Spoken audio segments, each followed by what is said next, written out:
So, ngayong araw na 'to mga lodi, meron akong kwento. Okay, kasi isang kasama natin sa Pi Network, dito ko nalaman na marami pa palang hindi nakakaalam paano i-trade yung Pi nila. Okay, dun sa OKX. Kaya ang ginagawa nila nakipag P2P sila. Okay.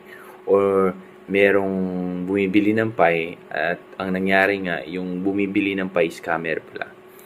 So, wag kayong maniwala pag dodoblihin nila yung price kasi nga yung ginawa niya parang 82 ata per pie tapos 37 yung isang pie ngayon. Okay, kaninang umaga, ka-text ko lang siya nung kaninang umaga. Ngayon, huwag kayong mag-send agad. Okay, kung may nagbabalak ibenta nyo, kung ayaw nyo sa OKX, okay lang.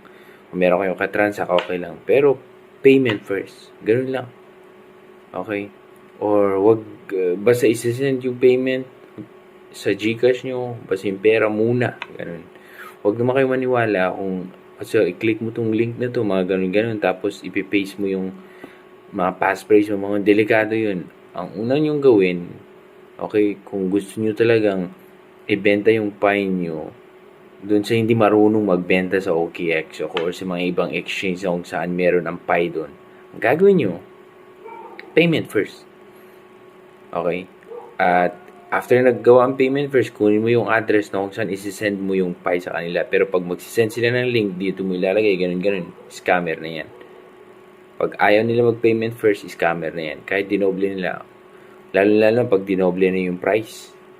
Tapos doon naman kayo parang naniwala. Minsan, mga scammer yan. Ganun nangyari sa kasama natin kasi nga, 82, I think 82, 84. 84 per Pi daw ang bili kaya sinend niya.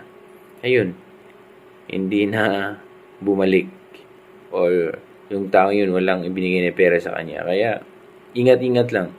Alam niyo, pag-aralan nyo kasi yung OKX, madali naman mag-create ng OKX, Bitkit account, kahit anong mga exchange na kung saan tumatanggap ng Pi. Create yun ng account, mag-verify kayo para maka-trade kayo at maka-withdraw. Okay? Madali lang yan. Importante kasi yan. Kasi itong mga exchange nito, kailangan din natin yan. Lalo na nasa crypto ka. Yan yung mga bagay na dapat mong malaman para kahit sa mga anong airdrop na sinasalihan mo, once na meron ka nun, pwede mo siya ma-convert agad-agad.